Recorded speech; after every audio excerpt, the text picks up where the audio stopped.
Alors, on vient de finir avec la cinématique. Nous pouvons passer à la dynamique du point matériel dans un référentiel non galiléen. En se basant sur l'écriture de la loi de composition des accélérations, nous pouvons établir un principe fondamental de la dynamique dans un référentiel non galiléen, tout en supposant que le référentiel absolu est galiléen avec une bonne approximation. Alors, multiplions par la masse du point matériel étudié, nous pouvons écrire MA dans R' est égal à MA dans R moins MAE moins MAC.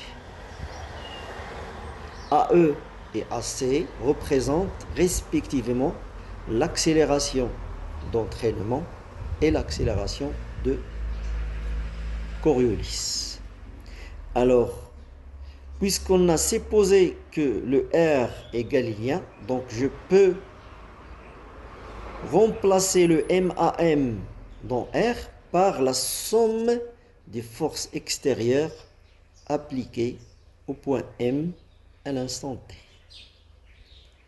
Et j'identifie ou je pose le terme moins MAE, c'est la force d'inertie d'entraînement, et le terme moins MAC, c'est la force d'inertie de Coriolis. Gardez bien à l'esprit que ces deux forces-là sont des forces fictives. Ils n'apparaissent que si le référentiel en question est non galiléen.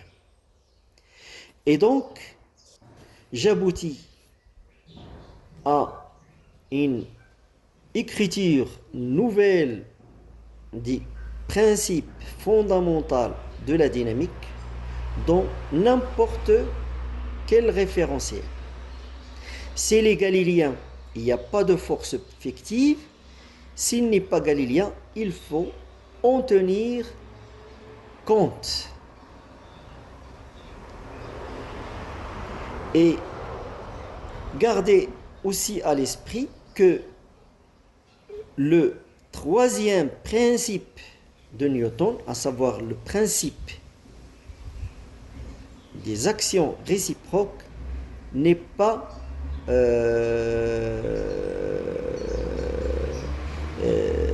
garde la même forme quel que soit le référentiel d'étude.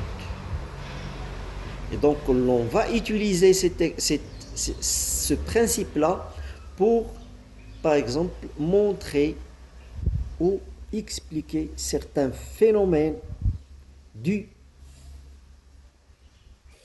au fait que le référentiel d'étude n'est pas galiléen, à savoir le phénomène des marées, la déviation vers l'est, etc., etc.